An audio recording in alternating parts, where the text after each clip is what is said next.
एक इच्छा, यही एक कामना है, हमारा उद्धार हो जाए, हमारे धर्म की रक्षा हो जाए।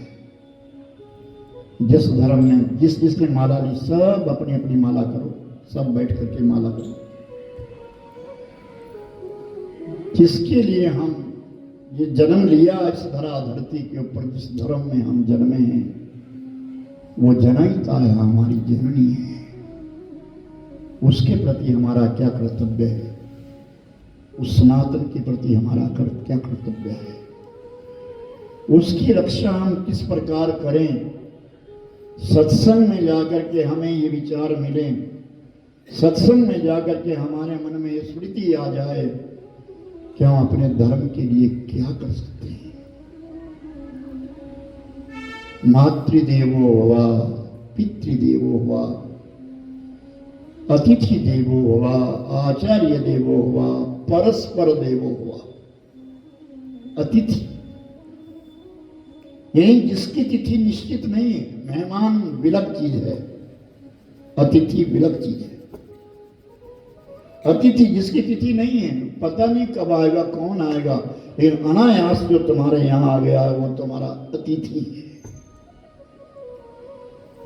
पहला गुरु है हमारी मां।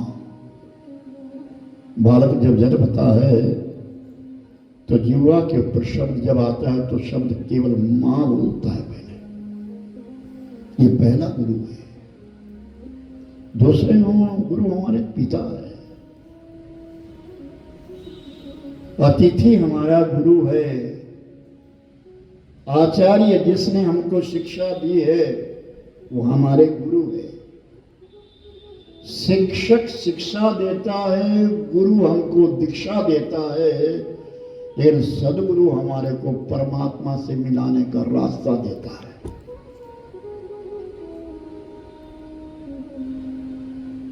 गुरु हमारे आचार्य है और उसके पश्चात एक सूत्र जोड़ा गया है कि परस्पर देवो हुआ।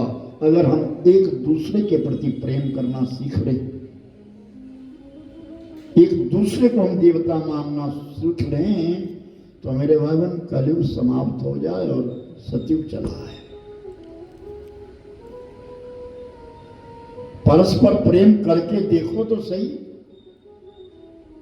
यहां गंगा के तट आए हैं हम लोग, कितने ही लोग आज तीर्थ यात्री बने, कितने ही लोग हैं आज। आधा भारत घूम रहा है, चला है। जहां कहीं भी देखो आप, चले हैं, दौड़े हैं, लेकिन क्या किसी के अंदर कोई प्रेम का अंकुर जन्मा है? क्या प्रीति हुई है? किसी महापुरुष ने संत से पूछा, महाराज हम कैसे जाने कि हमारे पाप कम हो रहे हैं, हम कैसे जाने कि हमारा पुण्य बढ़ रहा है? ऐसा कोई कारण है बताने का, कोई सूक्त है? तो वृद्ध संत थे, उन्होंने कहा है। क्या? कोई रोगी हो जाता है, उसके घर वाले उसकी चिकित्सा करवाते हैं, कुछ दवाइयां लाते हैं, किसी हकीम को लाया है, वैद्य को लाया है, किसी डॉक्टर को लाया है, लेकिन रोग तो बढ़ता चला गया। और रोग इतना बढ़ता चला गया, वो घर वालों के हद से पार हो गया। और कई दिन वो भोजन नहीं ले रहा है, नींद नहीं ले रहा है। सारे घर वाले भी तंग हो गए हैं उस रोगी से, और अपने आप भी बहुत चिंतित है। शरीर का कष्ट जैसा दूसरा कोई कष्ट नहीं है मेरे भाई बहन। जो कष्ट शरीर का है उससे बड़ा कोई कष्ट नहीं है। गरुड़ पुराण में कहा जाता है कि अंत समय की जो विषयित है, अंत समय का जो कष्ट है उसको दारुण कष्ट कहते हैं। 1000 बिच्छू अगर डंस मारता है, उसकी जितनी वेदना है उतनी वेदना हमारे अंत समय में। वो केवल मरने वाला जान सकता है, वो केवल मरने वाला जानता है। वो रोगी बहुत ऋण हो गया है, सारे घर वाले जो है उससे दुखी भी हो गए। लेकिन एक दिन कोई कुशल चिकित्सक आया और उसने पूछा आपको क्या हुआ है? मैं बीमार हूं। उसने 3 पुड़ियां निकाली और कहा एक आज रात को खाना पानी के साथ, एक कल खाना, एक परसों खाना, उसके पश्चात मत खाना, मैं आऊंगा तुम्हारे पूछने के लिए, मैं स्वयं स्वतः आऊंगा। और वो चले गए। उस व्यक्ति ने पहली रात में पुड़िया खाई, दूसरी में खाई, तीसरी में खाई, और चौथे दिन कोई आया नहीं, उसके पास खाने के लिए कुछ नहीं है। 5वें दिन वो चिकित्सक आ गए और जो 6 महीने से बिस्तर पर सोया था वो बैठा हुआ पाया। तब पूछा तुम कैसे हो? मैं ठीक हूं। कुछ तुमने कैसे जाना तुम ठीक हो? तुम्हें ये कैसे आभास हुआ कि तुम ठीक हो? सुनना, ध्यान से सुनना सब। हमारे पाप कम हुए या पुण्य बढ़ रहे हैं या नहीं? तुमने कैसे जाना कि मैं ठीक हूं? वो रोगी कहता है मैं 4 महीने से अच्छे से सोया नहीं था। आपकी पुड़िया खाने के पश्चात मेरे को धीरे धीरे नींद आनी शुरू हो रही है। मैंने 4 महीने से अच्छे से भोजन किया नहीं है, और यहां तक कि 1 महीना तो ऐसा हो गया कि नाम मात्र भोजन ले रहा हूं मैं। लेकिन जब से मैंने आपकी दवाई, आपकी पुड़िया खाई है ना, तब से मैं कुछ भोजन भी खाने लगा, मुझे लगा मैं ठीक हो रहा हूं।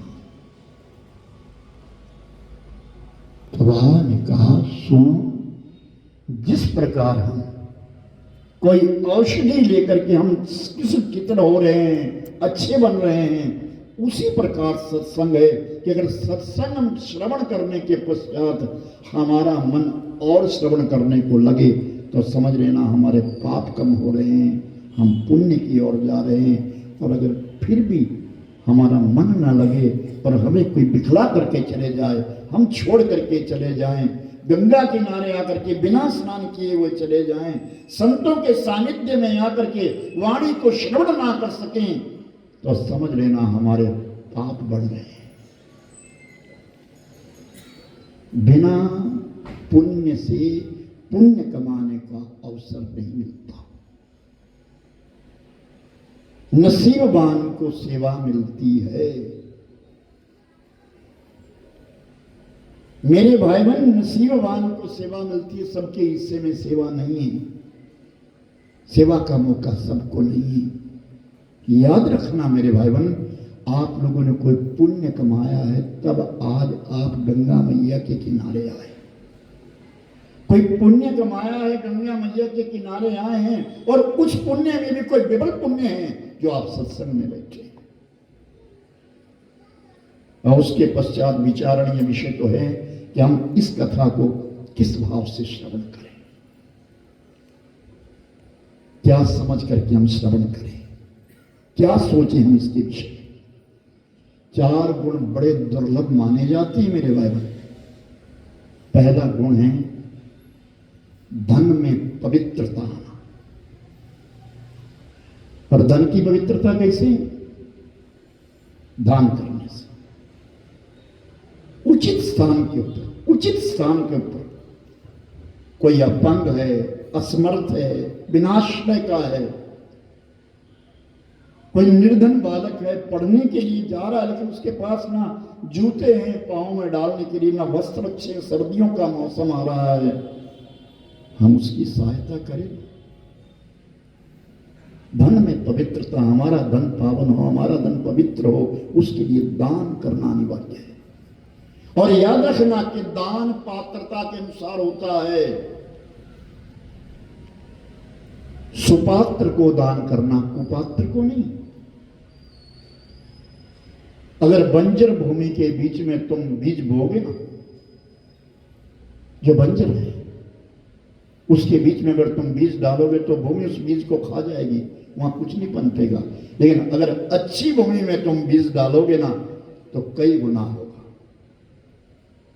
हमारे हिमाचल प्रदेश में मैं एक जगह बद्दी के ऊपर एक छोटा सा गांव है, नाम तो मुझे याद नहीं है, कई साल पहले की बात है। मैं वहाँ कथा करने गया तो वहाँ अदरक बहुत होता है। तो मैंने पूछा भाई अदरक कितना होता है?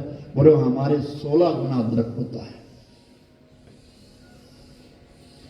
एक मन लगाएंगे तो 16 मन अदरक निकलेगा। ये भूमि ऐसी है। और एक हमारे यहाँ भूमि है, अगर सपड़ में हम लगाएंगे, अदरक लगाएंगे तो खत्म हो जाएगा और पनपेगा नहीं। कारण ही ये, दान अगर हमने अच्छे हाथों में दिया है, अच्छी जगह दिया है, सुपात्र को दिया है, तो एक जन्म में नहीं कई जन्मों में मिलेगा। अगर कहीं कुपात्र के हाथ में दान चला गया तो तुम्हारा दिया हुआ भी गलत है और लेने वाला भी गलत है। लेकिन हमारी नेक कमाई हो तो अच्छी जगह जाती है। पहला सूत्र कहा है कि धन में पवित्रता होना अनिवार्य है, और दूसरा कहा है कि दान में विनय, यानी दानी वो है जिसकी नेत्र झुक जाए। दान देकर के अहंकार आ जाए वो दानी नहीं है। दान देकर के चर्चा कर दी, मैंने ये किया, मैंने वो कर दिया, मैंने कर दिया, वो दानी नहीं है। दान में विनय, झुकना आना चाहिए। यह कबीर और गोस्वामी तुलसीदास के विषय में आपने श्रवण किया होगा, जो गंगा जी के घाट दोनों आर पार बैठे थे कि बड़ा दान, कबीर को कोई कुछ दे देता था तो कबीर उसे आगे बांट देते थे। कबीर को कोई चीज किसी ने दे दी तो कबीर अपने पास नहीं रखते, उसको दे देते थे दूसरे, लेकिन जब वो देते तो उनके नेत्र झुक जाते थे। तो कई लोगों ने कहा महाराज आप दान भी देते हैं और फिर आपको शर्म भी आती है, आप नेत्र क्यों झुकाते हो? और ये बात फिर उनसे कहना फिर बड़ा मुश्किल था।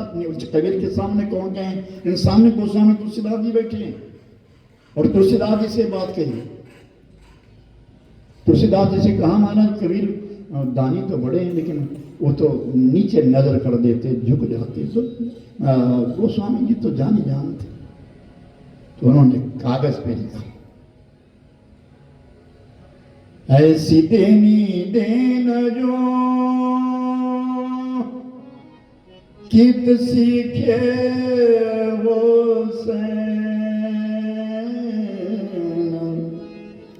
हो, ऐसी देनी देन जो ओ कित सीखे वो सैन,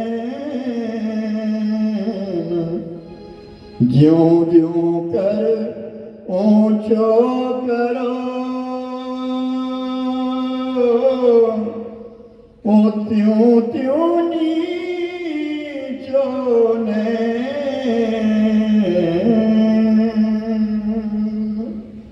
गोस्वामी जी, अरे कैसे दानी हो तुम कि जैसे जैसे तुम दान देने के लिए हाथ उठाते हो तुम्हारे नेत्र नीचे झुक जाते हैं।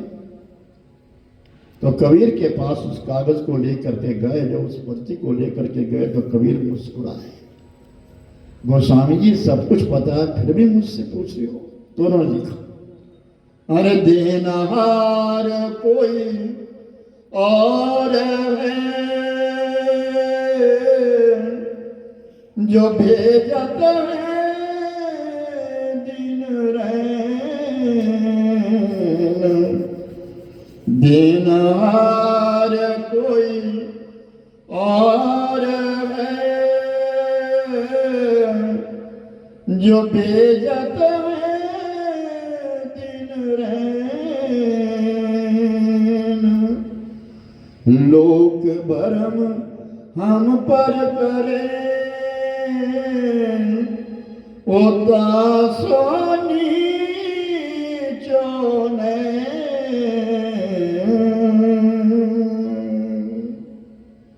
देने वाला तो कोई और है। लोग सोचते हैं कबीर ने दिया, नहीं, देनहार कोई और है, जो भेजत है दिन रैन, लोक भरम हम पर करें, तासु नीचे में। कितने लोग कह देते मैंने ये मकान बनाया, मैंने इतनी बड़ी प्रॉपर्टी खड़ी करी है, मैंने इतना कुछ किया है, अगर कहीं तू अपंग हो जाता तो, एक हवा का झटका लग जाता, तू करता क्या? कृपा मान, उस प्रभु की कृपा है तुझ पर, वो करने कराने वाला है। हम तो निमित्त मात्र है। कितने वर्षों से 12 साल लगातार शिमला विकास नगर में सरस्वती विद्या मंदिर के बीच में कथा, 12 वर्ष। उसके पश्चात विराम ले लिया गया, लेकिन निरंतर सत्संग नहीं रुका, चलता रहा। उससे धन एकत्रित हो गया और अकेले लगाने का हिम्मत नहीं थी। तो आज ये संकीर्तन मंडल यहाँ पहुंच गए, कुछ सहारा आश्रम से मिला, कुछ खन्ना जी से मिला, और आज ये सत्संग हो गया। कितने लोग आ रहे हैं, जा रहे हैं, आ रहे हैं, जा रहे हैं। गंगा मैया का आश्रय लिया।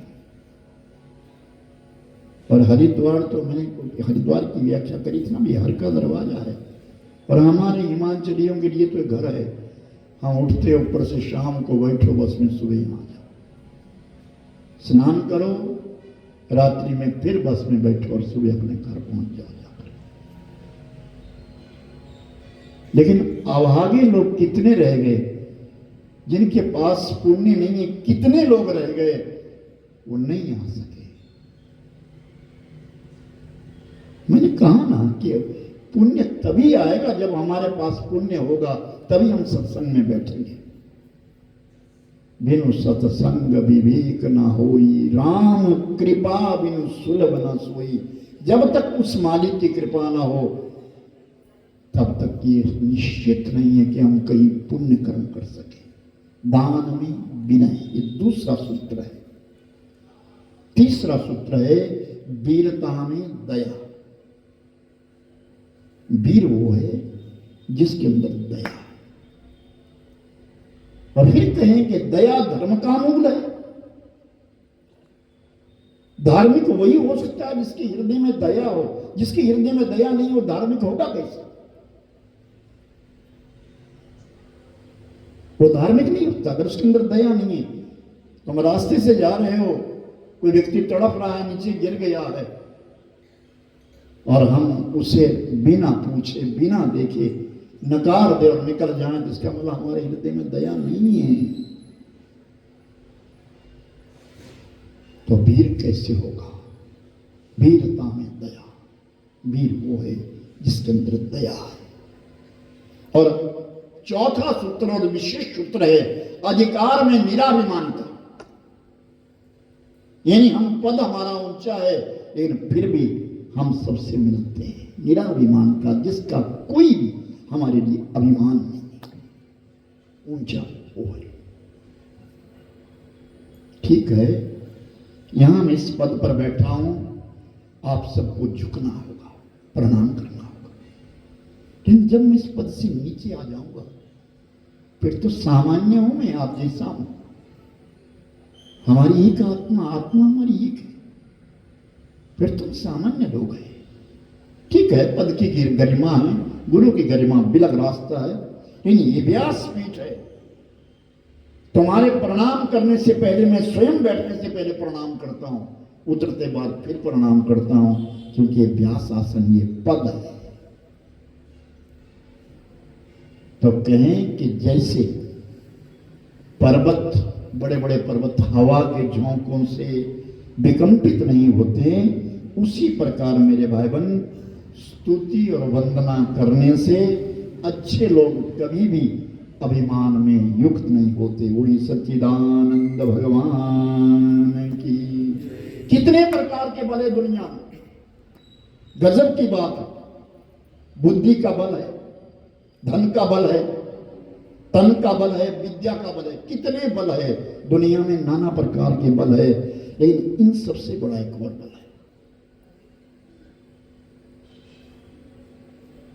कौरवों के पास धन की कमी नहीं थी, धन का बल था। कौरवों के पास बुद्धि की कमी नहीं थी, बुद्धिमान थे। कौन? कृपाचार्य थे। बुद्धिमान कौन थे? द्रोणाचार्य थे। और मेरे भाई बहन, तन का बल कोई कम नहीं था, तन का बल कोई कम नहीं था। भीष्म पितामह, तन का बल कोई कम नहीं था, भीष्म पितामह बलवान थे, द्रोणाचार्य बलवान थे। और विद्या का बल भी कोई कम नहीं था, द्रोणाचार्य थे, विद्वान थे। विद्या का बल कोई कम नहीं था, हर बल था उनके पास, लेकिन एक परमात्मा का बल नहीं था, भगवान का बल नहीं था, ईश्वर का बल नहीं था। और मेरे भाई बहन, पांडवों के पास एक ही बल अधिक था, और वो भगवान कृष्ण के परमात्मा का बल था। जिसके पास ईश्वर का बल है वो हमेशा विजयी होता है। यत्र योगेश्वरा कृष्णा यत्र पार्थो धनुर्धरा तत्र श्री वीर्यो भूतिर ध्रुवीर नीतिर मतिर ममा। भगवद गीता का पहला अक्षर है धर्मम और अंतिम अक्षर है मम, धर्मम। भगवान कह रहे हैं मेरा धर्म। कौन सा धर्म? सनातन धर्म। हम सनातन धर्म के लोग, अपने धर्म के नाते तो हम यहां आए, गंगा मैया का आश्रय लेने के लिए हम सनातन धर्म से जुड़े तभी तो आए जब हमारा सनातन हमारी जनती। तो भगवत गीता का अंतिम श्लोक कहा गया है यत्र पार्थो धनुर्धरा। किसने कहा? ये संजय ने कहा। ये शब्द ये भगवान कृष्ण के नहीं, क्योंकि संजय से पूछ रहा है, धृतराष्ट्र पूछ रहा है, दिल्ली में बैठा बैठा वो धृतराष्ट्र पूछ रहा है, संजय तुम तो देख रहे हो उस कुरुक्षेत्र के बीच में क्या हो रहा है, तुम तो जान रहे हो, तुमने इतना सुना दिया, मेरे पास इतनी ताकत कौरवों के पास है, इतनी ताकत पांडवों के पास है, सब सुन लिया मैंने, भगवत गीता का पूरा संस्कृत सुन लिया, श्रवण कर लिया मैंने, लेकिन ये बताओ वहां जीत किसकी होगी? धृतराष्ट्र पूछ रहा है वहां जीत किसकी होगी? तब संजय कहता है मेरी बात सुनते हो? अगर मुझसे पूछते हो यत्र पार्थो धनुर्धरा तत्र श्रीविजयो भूतिर ध्रुवीर नितिर मतिर मम। मेरी मन, मेरी मति, मेरी बुद्धि ये कह रही है कि जहां संसार का मालिक भगवान कृष्ण और दुनिया से सबसे बड़ा धनुर्धर अर्जुन है, तत्र श्री विजयो, वहां विजयी होगी। यतो धर्मस् ततो जय। जहां धर्म है वहां जय जयकार है, जहां धर्म नहीं है वहां हार ही हार है। हमारे पास एक सूत्र होना चाहिए, धर्म का सूत्र होना चाहिए। हमारे पास धर्म का सूत्र होना चाहिए मेरे भाई। कोई फकीर अपने शिष्य को संग लेकर के मांगने के लिए जा रहा है, किसी मकान के बाहर से निकल रहा है, मांगने के लिए जा रहा है, और एक दरवाजे पे जाकर के कह दिया भिक्षाम दी, मुझे भिक्षा दो, मुझे भिक्षा दो। तो छोटी सी गुड़िया थी वो, जिसकी उम्र मात्र 7, 8, 10 वर्ष की रही होगी, वो झाड़ू लगा रही है, वो झाड़ू लगा रही है। उसने कहा बाबा नहीं मेरे पास कुछ नहीं है। बेटी कुछ तो दो। नहीं कुछ नहीं है। तुम ये जो झाड़ू लगा रही हो तुम्हारे पास धूल तो बहुत है। हाँ धूल है तो दे दो। और उस बिटिया ने एक मुट्ठी धूल की उठाई, बाबा के कमंडलों में डाल दी। बाबा उस धूल को लेकर के चल पड़े। जब थोड़ी दूर आगे गए तो साथ में चला हुआ शिष्य कह रहा है, गुरुदेव ये धूल हमारे किस काम की, ये आपने क्या ले लिया? ये धूल हमारे किस काम की है, आपने ये क्या ले लिया? तो मेरे भाई बहन, वो गुरुदेव कहते हैं, सुन, मैंने आज इस गुड़िया के अंदर एक संस्कार दे दिया। इस बिटिया के अंदर जो संस्कार नहीं था, आज मैंने वो संस्कार डाल दिया। क्या कि मैंने इसके अंदर देने का संस्कार डाल दिया कि दान भी देना चाहिए। जब ये बड़ी होगी, इस धूल के बारे में जानेगी, दान के बारे में जानेगी, तो एक दानी बनेगी।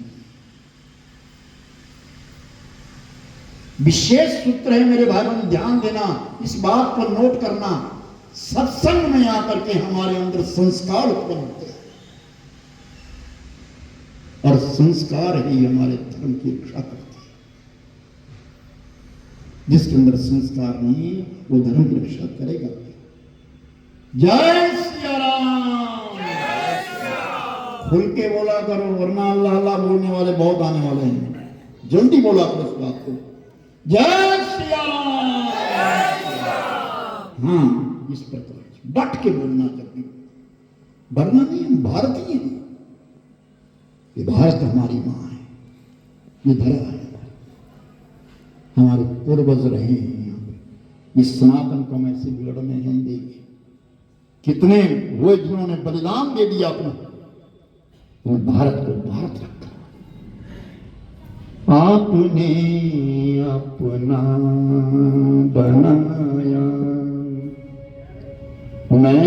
मेहरबानी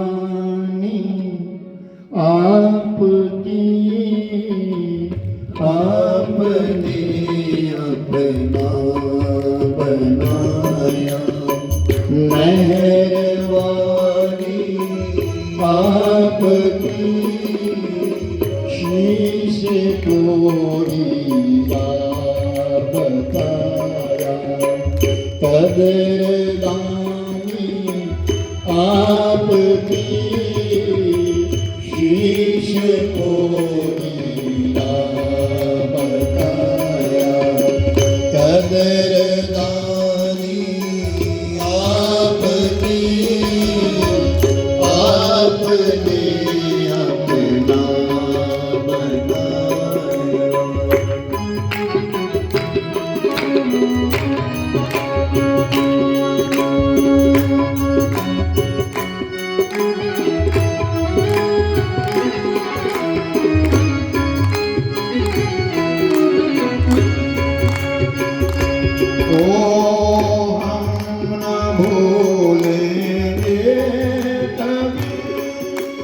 एहसान सद्गुरु ये तेरा, हम न भूलेंगे कभी भी। एहसान सद्गुरु तेरा, हम न भूलेंगे कभी भी। एहसान सद्गुरु ये तेरा,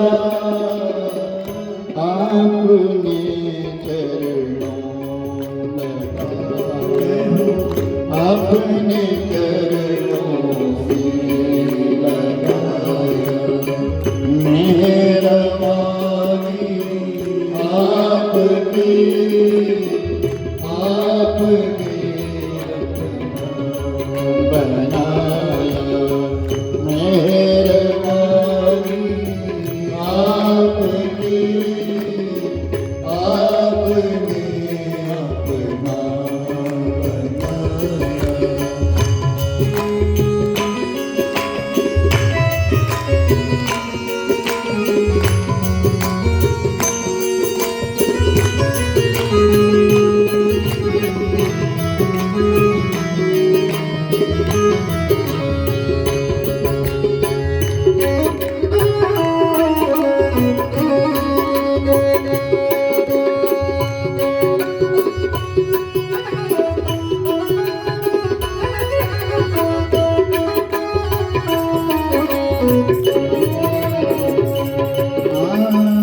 प्रेम सब कुछ है जगत में, प्रेम ही आधार है, प्रेम ही सब कुछ जगत में, प्रेम ही आधार है। ओ प्रेम सब कुछ है जगत में, प्रेम ही आधार है, प्रेम ही सब कुछ जगत में, प्रेम ही आधार है। जो चले सुसीख पर हो, जो चले सुसीख पर हो, है निशानी आपकी, आपने अपना बनाया, मेहरबानी आपकी, आपने अपना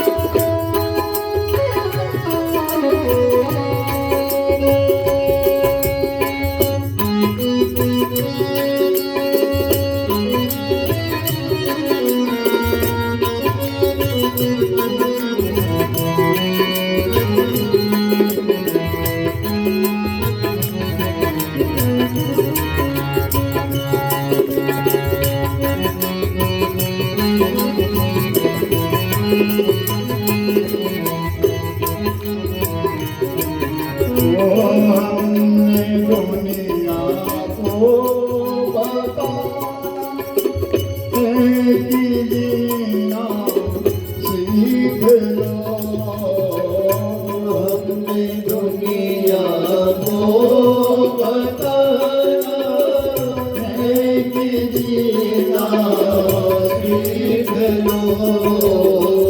बाकी दुनिया में रहेगी, बाकी दुनिया में रहेगी।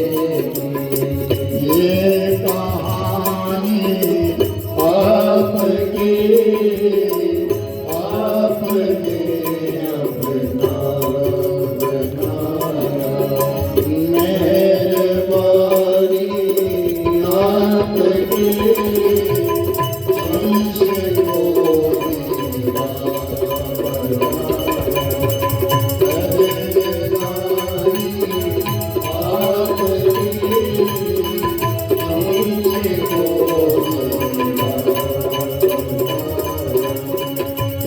आपकी,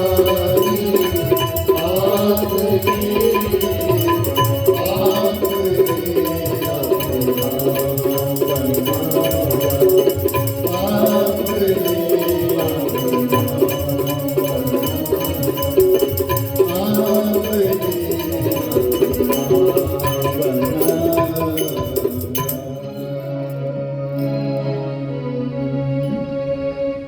बोलिए माँ जगदम्बिके भवानी मैया की जय। नेमिष की पावन धरती के ऊपर बैठे हुए सौनक इत्यादि 88,000 ऋषि इस पावन गाथा को श्रवण कर रहे हैं और सूत देव जी से आज प्रश्न किया है, महाराज माँ तुलसी मैया की कथा श्रवण करना चाहते हैं, तुलसी देवी।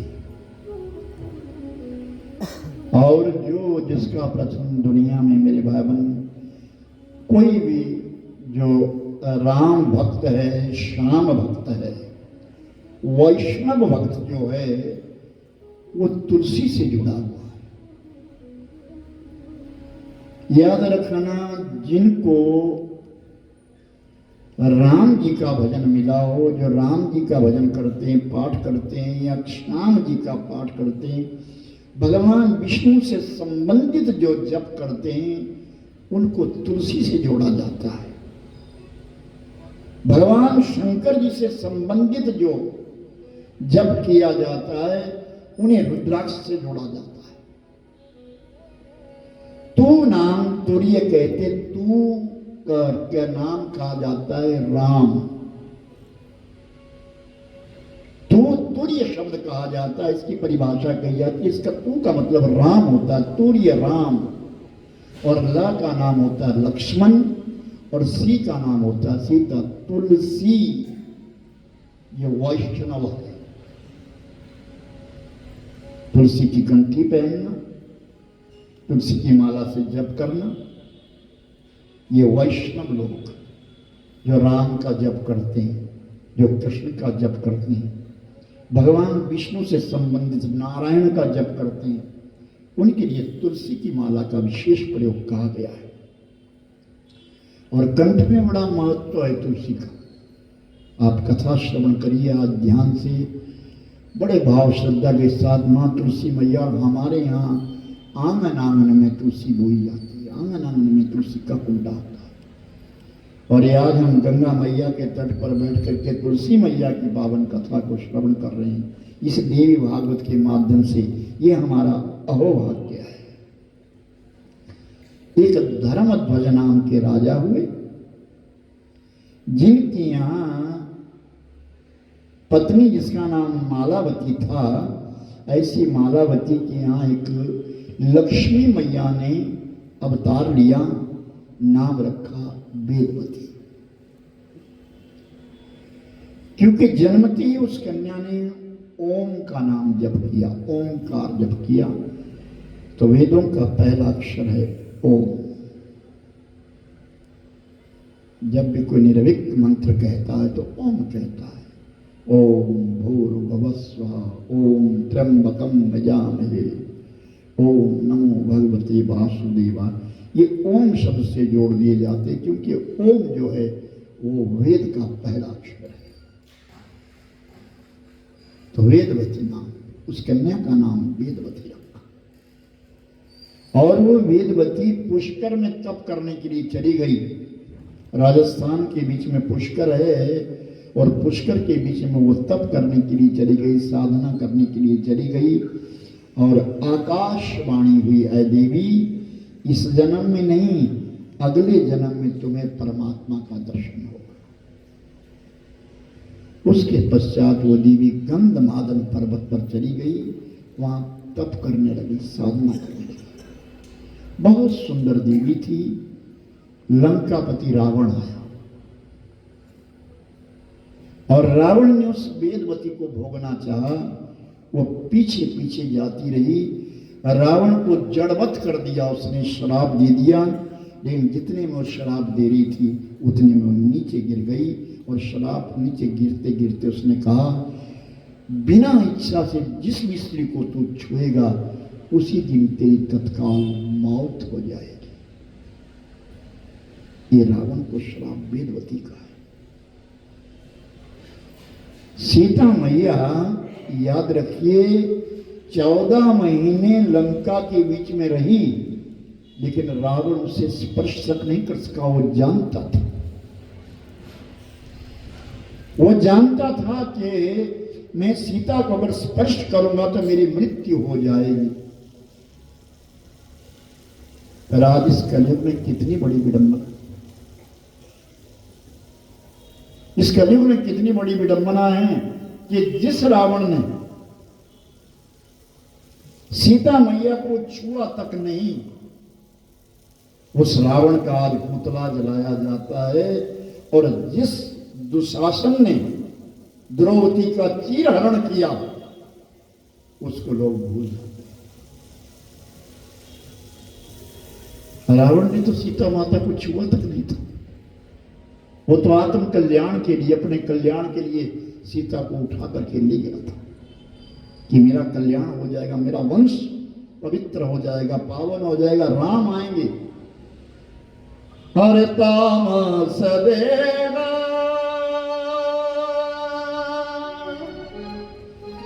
भजन नहीं होई, बिनु हरि भजन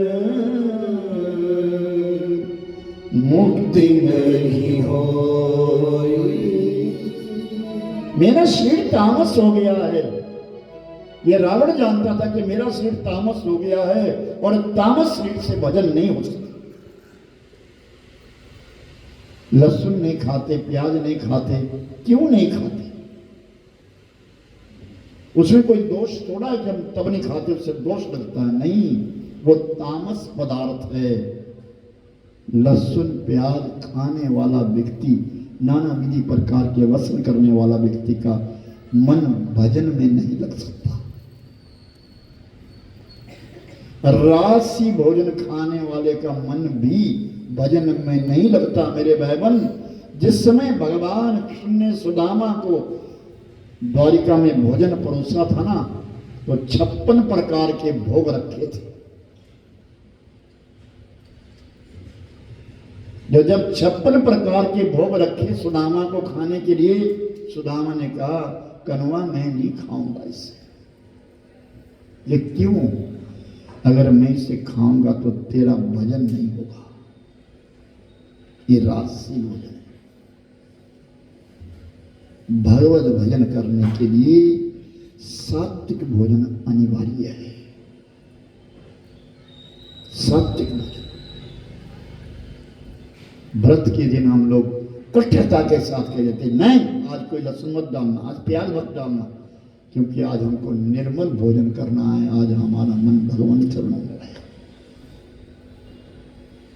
लेकिन विडंबना तो ये है कि उस दिन व्यक्ति दुगना तिगना 4 गुना खाता है, और कितना खा जाता है। तो सत्संग में आकर के पता चलता है कि हम लहसुन क्यों नहीं खाते, प्याज क्यों नहीं खाते, कारण क्या है? तामस देह। रावण ने विचार कर लिया, मेरी जो देह है वो तामस हो गई है। मैंने मदिरा पान कर लिया है, मांस भक्षण कर लिया है। एक ब्राह्मण कुल में पैदा होकर के, विश्रवा ऋषि के संतान होकर के, पुलस्त ऋषि का पौत्र होकर के आज मैंने इस शरीर को नष्ट भ्रष्ट कर दिया है, अपवित्र कर दिया है। तामस देह भजन नहीं। इस तामस शरीर से भजन नहीं होता, और बिना हरि भजन के मुक्ति नहीं हो सकती। इसलिए मैं भगवान से विरोध भक्ति करूंगा, राम के साथ बैर करूंगा। शत्रु बनना तो रावण जैसा बन, शत्रु बनना तो रावण जैसा बन, और मित्र बनना मेरे भाई बन तो हनुमान जी जैसा। भगवान राम ने हनुमान जी को अपना मित्र बता दिया था। एक मैं मंद मोह वसा, कुटिल हृदय अज्ञान, पुनि प्रभु मोहि सारियो, दीन बंधु भगवान। हनुमान जी ने कहा था, आप तो मुझे जानते, आपने मुझे क्यों विसारा, क्यों छोड़ा? हाँ, मुझे कैसे नहीं पहचाने? भगवान राम ने कहा, तू तो अपनी सूरत छुपा करके आया।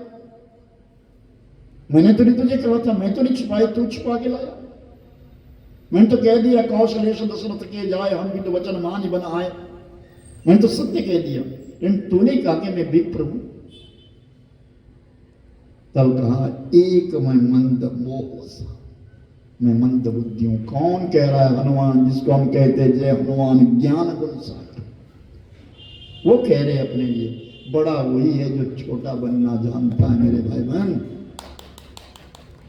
याद रखिए, ऋषिकेश के बीच में गंगा मैया के किनारे एक साधु रहते थे, संत रहते थे। अंत समय आ गया उनका। थोड़ी सी साउंड बढ़ाना, अंत समय आ गया उनका। बस तो चंद शिष्य सामने बैठे हैं, पूछते हैं, हमारे लिए कोई उपदेश दे करके जाओ। तो वो संत कहते हैं, मेरा मुख देखो जरा, मेरे मुख में क्या है। अपना मुख खोला, जिह्वा है महाराज, दांत नहीं नजर आए?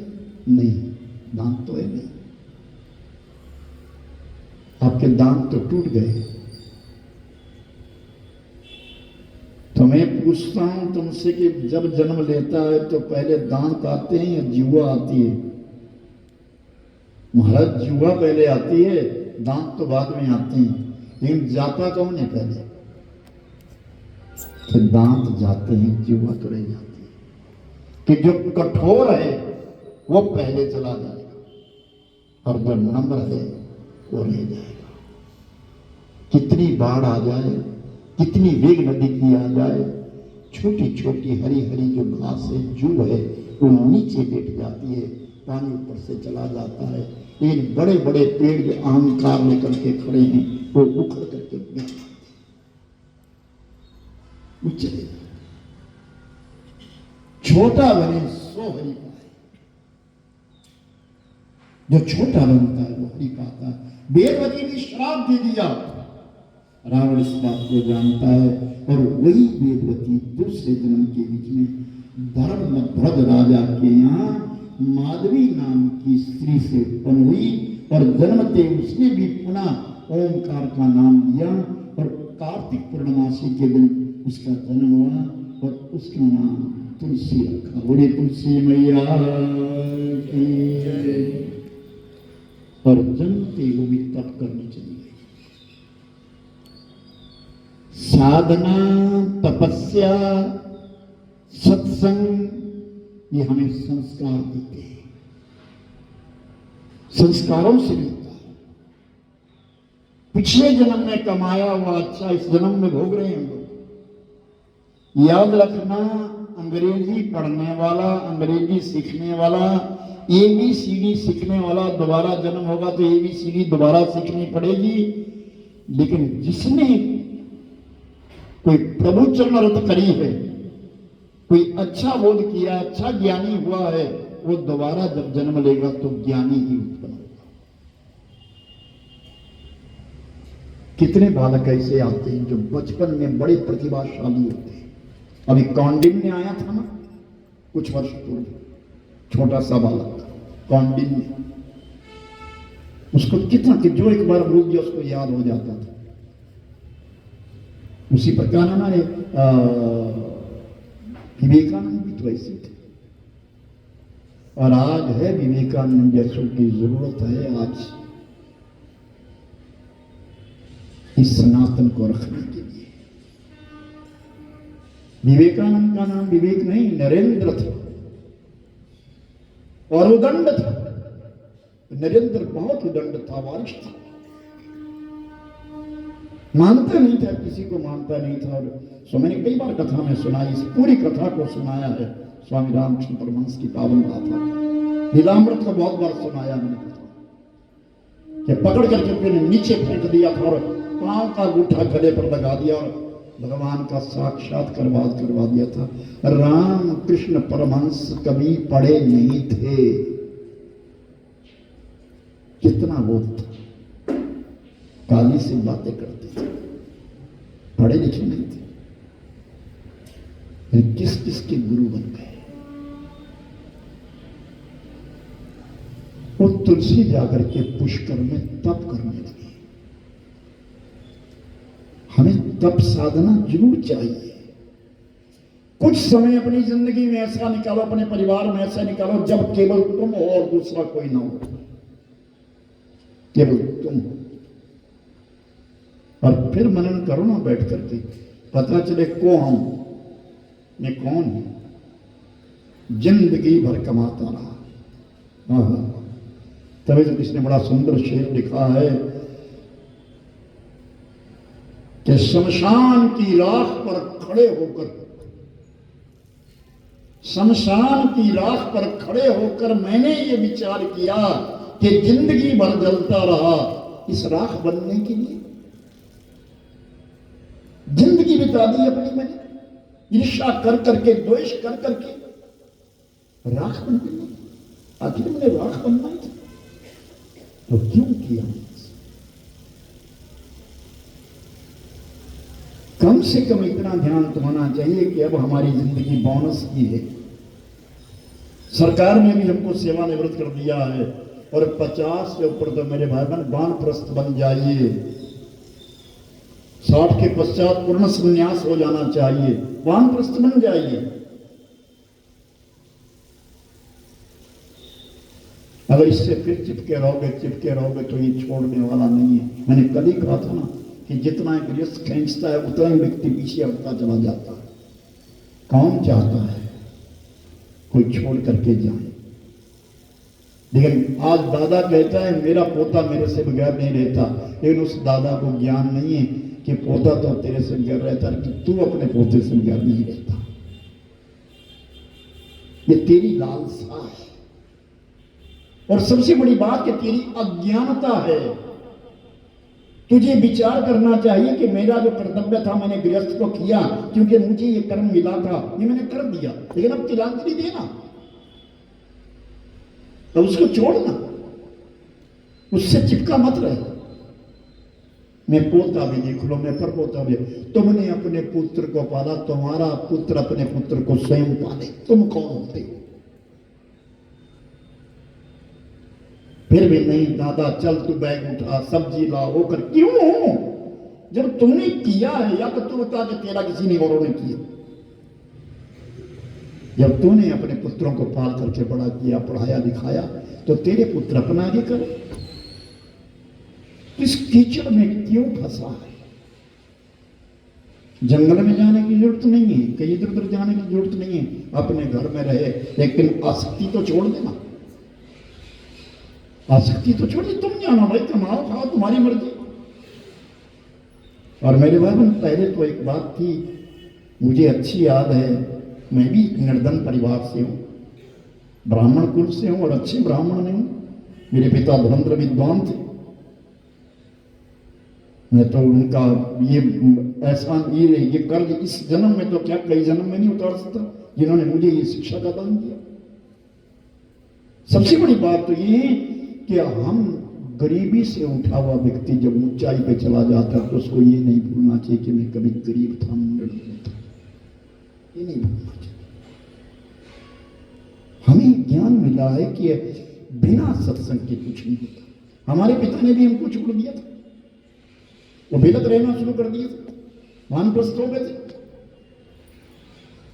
लोगों ने कभी कुछ कहा, कभी कुछ कहा, किसी ने कुछ कहता, कभी हम जानते थे ना कि बात क्या है। आज हमने भी छोड़ दिया। आज मुझे 23 वर्ष हो गए हैं, अपने परिवार से बिलक रहे थे, जंगल में रहते। और ये क्रम है, ये हमारा क्रम होना चाहिए। देखो ये आसक्ति है, कभी नहीं छूटती, कभी नहीं छूटती। इसको छोड़ने के लिए दम गांठना पड़ेगा। और सबसे बड़ी बात सत्संग की आवश्यकता है। हम ये नहीं कहते कि तुम घर से बाहर जाओ, अपने घर में रहो, लेकिन आसक्ति तो छोड़ो। अब जो करना करते रहो तो हमें कोई चिंता नहीं है, हम अपना भजन करेंगे बस, क्योंकि हमको जाना है एक दिन। पुष्कर राज के बीच में एक दिन मेरे भाई बहन ब्रह्मा जी आए, और ब्रह्मा जी ने कहा तुलसी किसके लिए तप कर रही हूं? मैं कृष्ण प्रयासी हूं। हम लोग वृंदावन में रहते थे, मेरे सामने सामने उस कृष्ण को राधा लेकर के चली गई और मैं बिलखती रह गई। तो ब्रह्मा जी ने कहा उसी वृंदावन के बीच में एक श्रीदामा नामक गोप थे जो तुमसे प्रेम करते थे, लेकिन तुम उनसे बिछुड़ गई। आज वो शंखचूड़ बने हैं, उनका नाम शंखचूड़ है। इस जन्म में तुम्हें वही मिलेगी, और अगले जन्म में तुम्हारे साथ भगवान स्वयं प्रार्थित हो जाएंगे। और ब्रह्मा जी चले गए। तुलसी तप करती रही, तप करती रही, बहुत समय बीत गया, और एक दिन वही शंखचूड़ आया जो दैत्यों का राजा है, दानव है, लेकिन दानी है। दान देने से आयु बढ़ती है, याद रखना। दान आयुष को बढ़ाता है। प्रहलाद के पुत्र का नाम विरोचन था। सुनिए आयुष के विषय में। श्रीमद् भागवत में कथा आती है कि प्रहलाद का जो पुत्र था वो विरोचन था, और विरोचन की मृत्यु नहीं होती थी। क्योंकि वो दानी था, निरंतर दान करता था, निरंतर दान करता था। तो देवराज इंद्र ने विचार किया, इतना दान कर रहा है, इतना दान कर रहा है, इसकी आयु बढ़ रही है, कहीं ऐसा ना हो ये मेरे पद को ना छीन ले। तो वो देवराज इंद्र एक दिन ब्राह्मण का रूप धारण करके पाताल में पहुंच गया, विरोचन के पास पहुंच गया और विरोचन से कहा, विरोचन ने प्रणाम किया, ब्राह्मण को देख करके प्रणाम किया, कहो क्या इच्छा है? मैं कुछ याचना करने आया हूं। मांगो, जो तुम्हारी इच्छा मैं दूंगा, मुझे आयुष का दान दे दो, अपनी आयु मुझे दे दो। तो विरोचन ने विचार किया, मैं आयुष का दान कैसे करूंगा? जब तक मैं जिंदा हूं मैं अपनी दान कैसे करूं, किस प्रकार करूं? आपने वचन दिया मेरे लिए आयुष का दान करिए।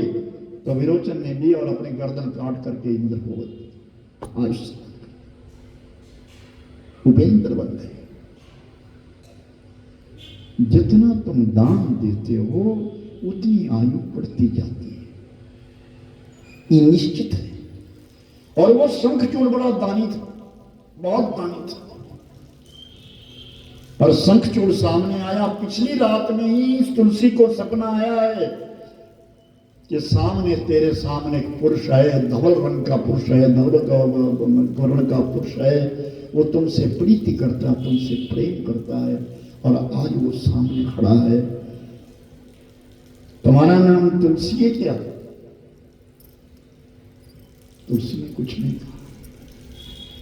तुम पुष्कर में आई हो, तप करने बैठी हो, तुमने जन्मते ही वेदों का पहला अक्षर ओम का उच्चारण किया है। तब तुलसी बोली, स्त्री परपुरुष से बातें नहीं करती, जिसके साथ परस्पर मिलन ना हो उसको शोभा नहीं देता।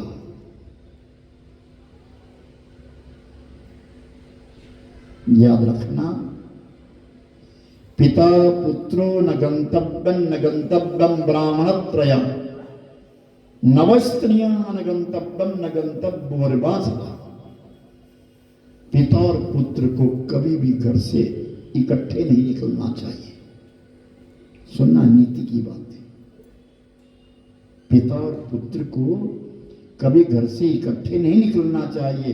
पिता पहले चला जाए या पुत्र पहले जाए, पहले थोड़ी देर आगे निकल जाए।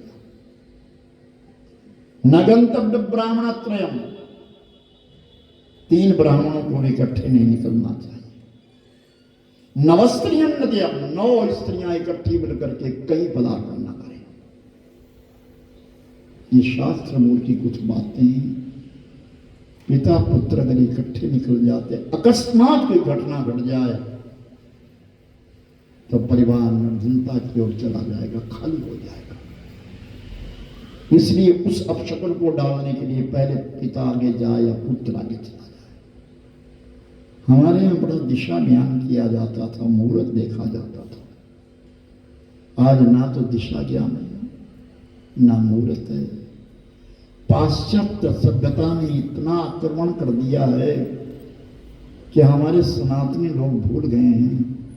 यहां तक कि मेरी माताएं बहनें 16 संस्कार को भूल गई है, 16 प्रकार के श्रृंगार को भूल गई है। हम इतने पुरुष लोग यहां बैठे हैं, हम में से 5% लोग या 7% लोग यहां हिंदुत्व को अपनाने वाले, जिनके पास कुछ अंश तो है, और नहीं तो यज्ञोपवीत है, यज्ञोपवीत नहीं तो मुंज है, अगर मुंज भी नहीं तो कम से कम सीखा है। एक बार हमारे कुनिहार में एक हिंदू सम्मेलन हुआ। संयोगवश मुझे भी निमंत्रण दे दिया। लेखराम जी भी आए, सुनना जरा ध्यान से आप लोग भी।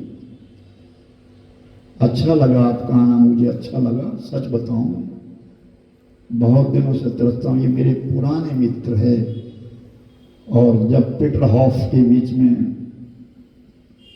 मुरारी बापू जी आए थे कथा करने के, तो हम श्रोता थे वहां। ये मेरे संग में थे। ये 2001 की बात है। तो तब से ये मुझे जानते हैं, तब से हम जब फिर हैं, मिले बहुत कम, अभी ये रिटायर हो गए हैं। और कल जब देखा यहाँ मिले, एक बार आश्रम आए थे मेरे लिए, हाँ कुछ लाए थे, बादाम का कुछ लाए थे, पतंजलि का एक पैकेट लेकर के आए थे, एक बार आए थे। हाँ याद आ गई मुझे। तो सोशल वर्कर है और अच्छे हैं, अच्छा लगा जब आपका आगमन हुआ। क्या कह रहा था, बोलो जब। हैं जी, हिंदू सम्मेलन हुआ था। बूढ़ा हो गया हूं अब, ऐसा ही हुआ होगा। नहीं नहीं, अभी तो हम जवान हैं। अरे वाह, कैसे खन्नौदर को देख रहे हैं, सच्चाई है यही। वाह, ऐसा बुढ़ापा आया रे, ओ धोखा दे गई जवानी, ऐसा बुढ़ापा आया रे, ओ धोखा दे गई जवानी, दे गई जवानी, धोखा दे गई जवानी, दे गई जवानी, धोखा दे गई जवानी, दे गई जवानी, धोखा दे गई जवानी, दे गई जवानी, धोखा दे गई जवानी। ओ ऐसा ऐसा बुढ़ापा आया रे, धोखा दे गई जवानी, ऐसा बुढ़ापा आया रे, धोखा दे गई जवानी। बस बस बजा। पहला बुढ़ापा मेरे बालों पे आया, बूढ़ा हो गया, इसके तो सफेद सिर हो गया। फिर क्या किया उसको छुपाने के लिए, ओ मेहंदी ने लाज बचाई रे, वो धोखा दे गई जवानी। अरे दूजा बुढ़ापा मेरी आंखों पे आया, वो चश्मे ने लाज बचाई रे, धोखा दे गई जवानी। मेरे भाई ये तो जानी है, दिन ढलता है, दिन ढलता है, निश्चित है, इससे घबराना नहीं। ठीक है जो भी हो रहा है, याददाश्त तो कम होगी, ये तो दिखती बात है। पर चलो इतना भी याद है, मैं भगवान का बड़ा शुक्रगुजार हूँ, परमात्मा इतना तो याद रखा है कि व्यासपीठ पर बैठ करके भागवत कृपा हो जाती है, अंदर भरे सब कुछ भूल जाऊं, लेकिन यहाँ याद आ जाता है वो सच्चिदानंद। ये भगवत कृपा है। 48 वर्ष बहुत होते हैं, आज के प्रवक्ताओं की उम्र नहीं है। इस व्यासपीठ की सेवा करते मुझे 48 साल हुए, और 48 साल पहले जिनके यहाँ मैंने कथा करी वो बच्चे आज कथा सुनने को गंगा मैया के तट यहाँ पहुंचे। 48 साल पहले जिनके घर पे कथा करी, ये पैदा नहीं हुए थे मेरे ख्याल, पैदा हो गए थे नहीं हुए थे। और इस बार मुझे मौका मिला वहां 48 साल बाद उसी इन्हीं के घर में मैं कथा करने गया। अरे वाह, तो इस व्यासपीठ की सेवा करते करते बड़ा। और ये बच्चे जब चले, जैसे चले वैसे चले, मैंने नकुल को बोलने, नकुल ने कहा करते वो आ रहे हैं, मतलब उनको बोलो कद्दू पड़े उठा लेके आओ फटाफट, और इन्होंने फटाफट उठाए, गाड़ी में भरे, चलो लेके आओ द्वार। और बोल दिया कल पवन के लिए, पवन कद्दू वो बिलासपुरी कद्दू बनाएगा बढ़िया करके, फर्स्ट क्लास कद्दू अमला बनाएगा कल। अच्छा सांबर कैसा था, बढ़िया था ना। हाँ देखो ऐसे ऐसे बनाने वाले हमारे पास आए बच्चे, कोई चंडीगढ़ से आया है, कोई शिमला से आया, कहीं से, सब खाना बनाते हैं, बहुत बढ़िया। अच्छा बनेगा, सात्विक भोजन बनेगा, अच्छा बनेगा, प्रेम से बने। बड़ी बात है कि प्रेम से बनाते हैं अंदर, और बांटते हुए बड़े प्रेम से। और गड़बड़ हो जाए तो माफ कर देना, वो सच्चिदानंद। हिंदू सम्मेलन था, और हिंदू सम्मेलन के बीच में मुझे भी निमंत्रण दिया और मुझे बोलने नहीं दिया। मुझे बोलने नहीं दिया। वहां मैंने एक बात देखी, एक प्रवक्ता से कुछ सुना मैंने, और सुन करके मैं दंग रह गया। हमारे पनिनाई में एक बाबा जी, अरे वाह, जब उन्होंने बोला ना, मैं सुनता रह गया, उनकी वाणी को सुनता चला गया। बाबा का नाम तो मुझे याद नहीं, नहीं, काला बाबा नहीं, काला बाबा नहीं, उनका नाम नहीं मैं जानता। और वो बड़े धुरंधर विद्वान हैं। जिस समय उन्होंने सनातन धर्म की व्याख्या करी ना, मैं दंग रह गया। तो मेरी इच्छा थी कि मैं भी कुछ बोलूंगा, लेकिन वहां मेरे को लोगों ने बोलने नहीं दिया। 2-3 आचार्य आए हुए थे, वो भी बोल रहे थे, सबको मौका मिला, लेकिन मेरे को मौका नहीं मिला। तो मैंने एक व्यक्ति से कहा कि मेरे को क्यों नहीं बोलना दे रहे तुम लोग? कईयों ने कहा भी नड्डा जी को बोलने दो, कहते नहीं, इनको नहीं बोलने। कारण क्या है कि फटमू आदमी है, मुंह पे बोलेगा अगर तुम्हारी चोटी कर, अभी बोलेगा कि हिंदू हो तुम, पैंट पहन करके तुम मंच पर चढ़े गए, ये अभी बोल देगा और हिंदू शब्द की व्याख्या करेगा। और जब हिंदू शब्द की व्याख्या करेगी तो हमारे में एक में भी लक्षण हिंदू वाला नहीं है। वो तो मैंने करना ही था और मुझे मौका नहीं था। और दोबारा कभी भी उन्होंने बुलाया ही नहीं मेरे को, उनको पता अब ये करेगा, बल्कि करेगा। तो आज भी मेरे आश्रम में जब भोजन बनता है तो धोती पहन करके बनता, और जब बांटा जाता तो धोती पहन करके बांटा जाता। आज भी मेरे आश्रम की एक परंपरा है। मैं उठने नहीं देता किसी को, जैसे यहाँ उठ रहे खा लिया, चल पड़े खा लिया, नहीं, इकट्ठे खाएंगे, इकट्ठे उठेंगे।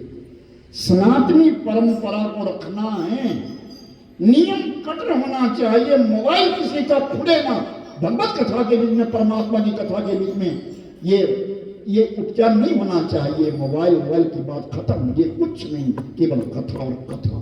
3 घंटे का सौभाग्य है हमारा कि हम दुनिया को छोड़ करके परमात्मा के साथ बन जाए।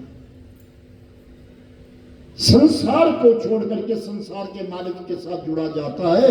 जब तक हम संसार को पकड़ के रखेंगे, मालिक को कैसे मिलेंगे? मालिक के पास जाने के लिए सब बंधनों को काट करके जाना होता है।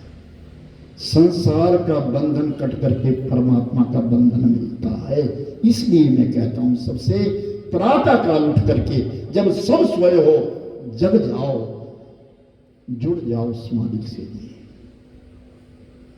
ज्यादा समय नहीं है तुम्हारे पास, आधा घंटा ही बहुत है।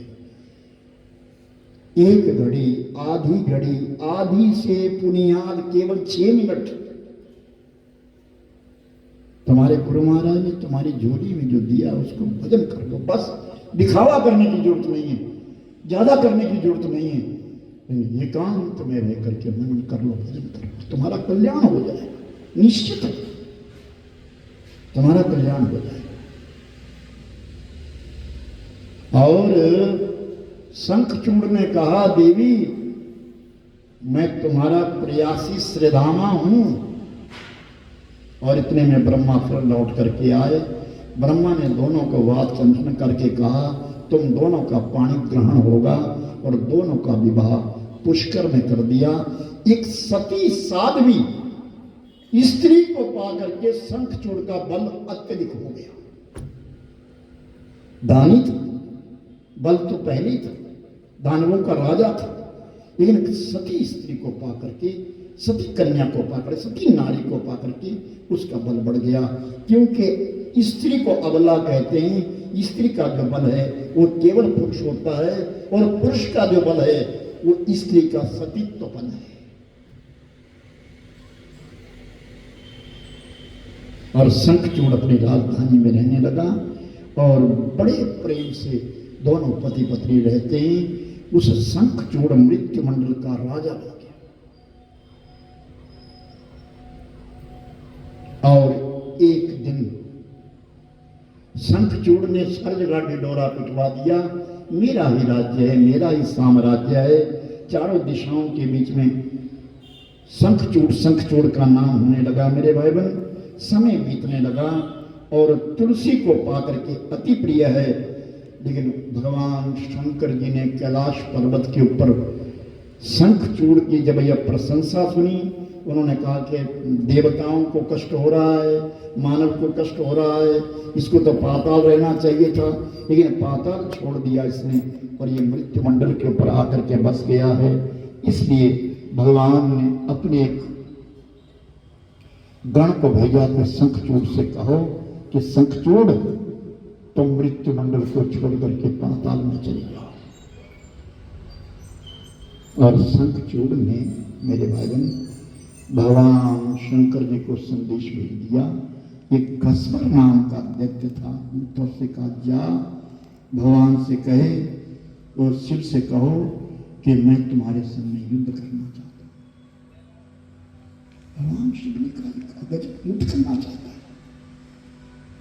और रणभूमि के बीच में शंखचूड़ तैयार हो गया आने के लिए। तुलसी मैया ने कहा शिव से विरोध मत करो, वो आदि देव है। लेकिन शंखचूड़ नहीं मानते। शंखचूड़ से बारंबार कहा मत जाओ, वो आदि देव परमात्मा शिव है। और एक पुष्पदंत नाम के एक गंधर्व थे, पुष्पदंत, जिन्होंने एक सुंदर स्तोत्र को लिखा है। बोलो जरा मेरे साथ, क्या खा रहे हो? कुछ खा तो नहीं रहे? हाँ, नयमन्ते पारम परम विदुषाय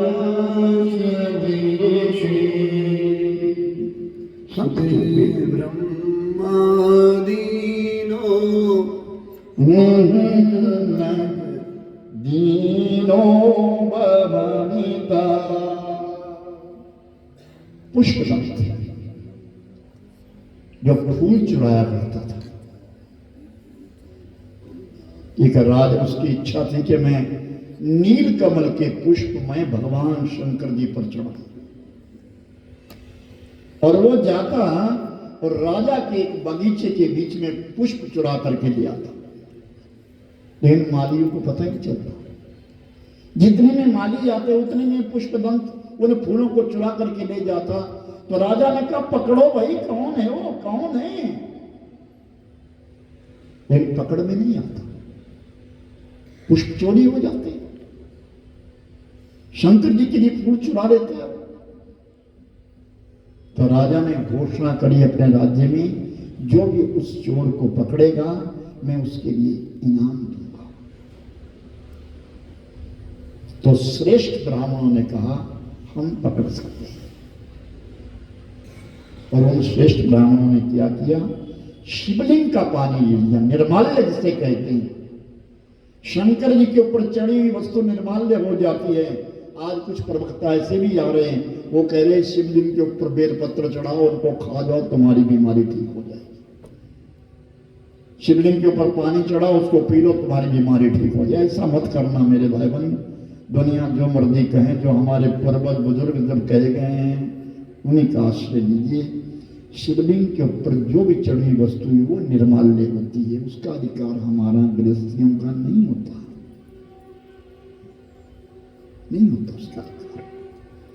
और उन ब्राह्मणों ने लिया और शंकर जी के ऊपर चढ़ा हुआ जो जल था वो उस बगीचे में डाल दिया, उस रास्ते में डाल दिया जिस रास्ते से पुष्पदंत आता था। क्योंकि पुष्पदंत के पास एक माया थी,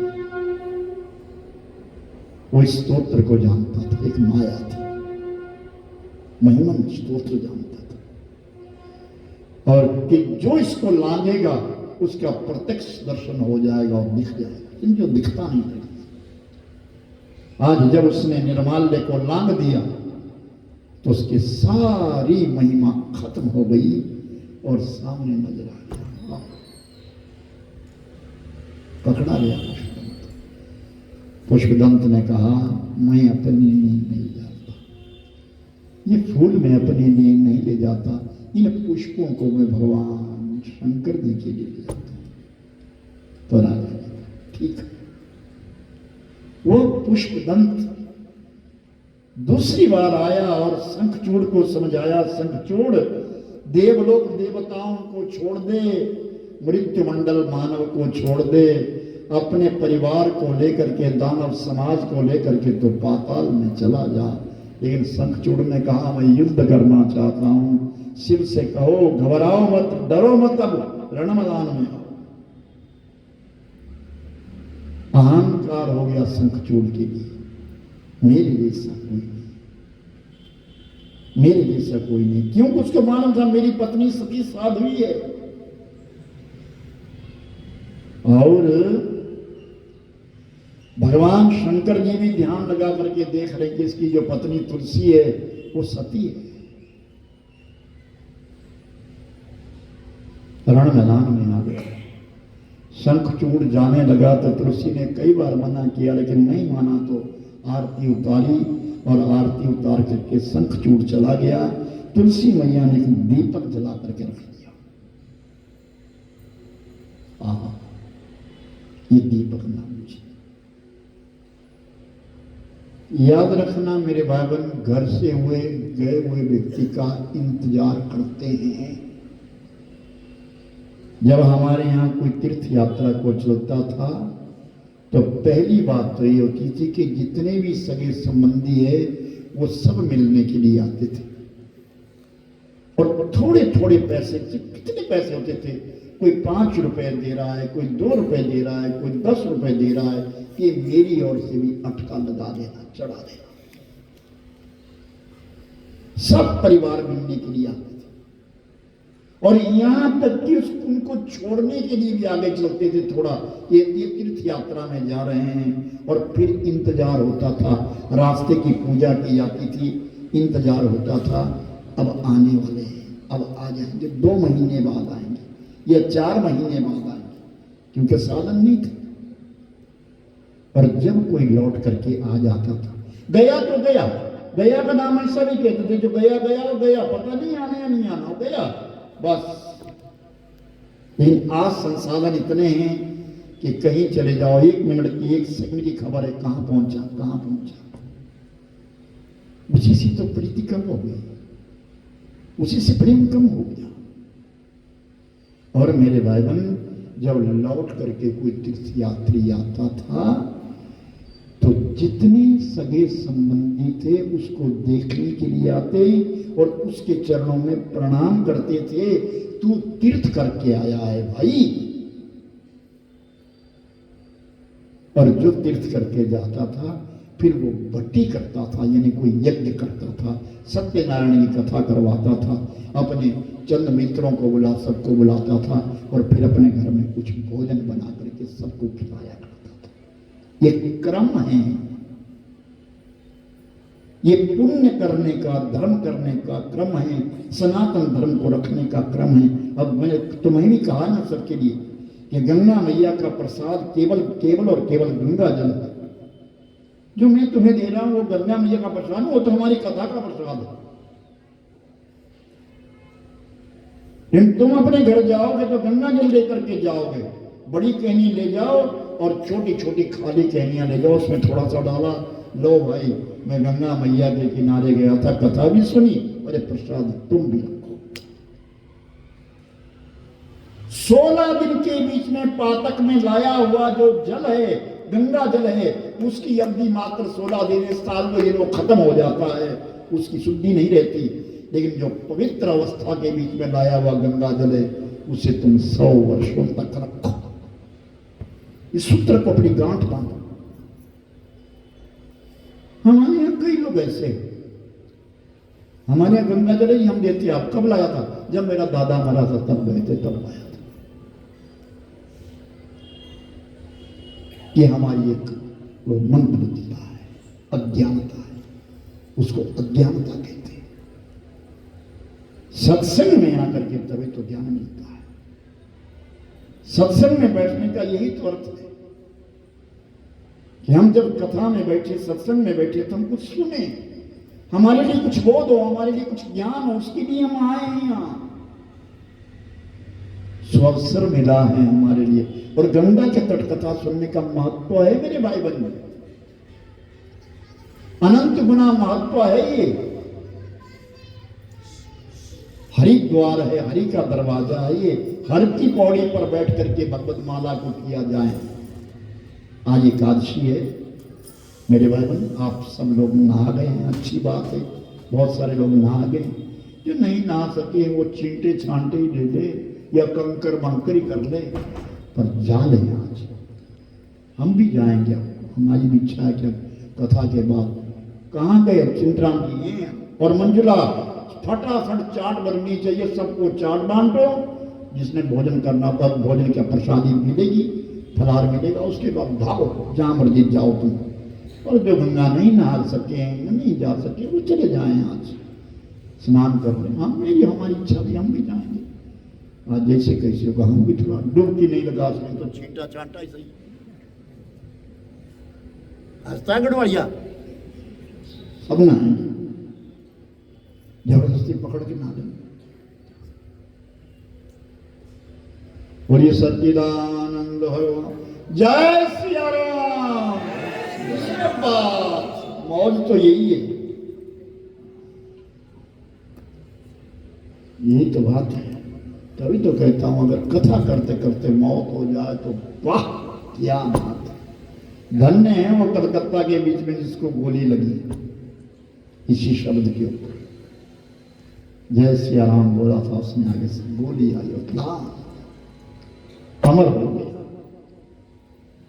चिरकाल तक लोग कहेंगे इस बात के लिए। हर मन की तरंग मार लो, बस हो गया भजन। मन की तरंग मार, बस हो गया भजन।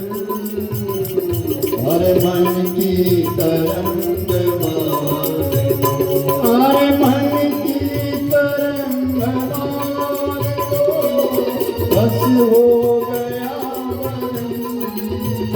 ओ मन की तरंग मार लो, बस हो गया भजन।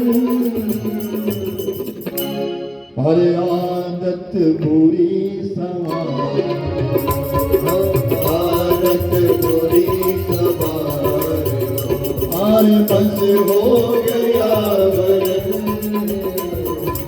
आदत बुरी सुधार, ओ बस हो गया भजन। हर मन की तरंग मार।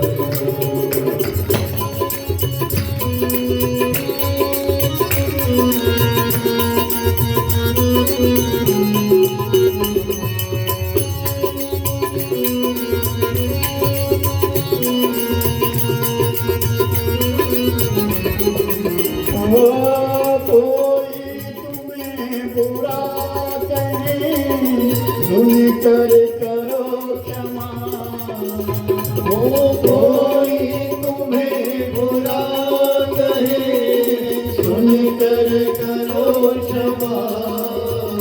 अरे कोई तुम्हें बुरा कहे, सुनकर करो क्षमा। कोई तुम्हें बुरा कहे, सुनकर करो क्षमा। हर वाणी के स्वर संभाल, वाणी के स्वर संभाल। हर बस हो गया भजन। हर आदत बुरी संभाल, बस हो गया भजन। हर आदत बुरी संभाल।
तरंग मार, बोलो मन की तरंग मार, हरे मन की तरंग मार।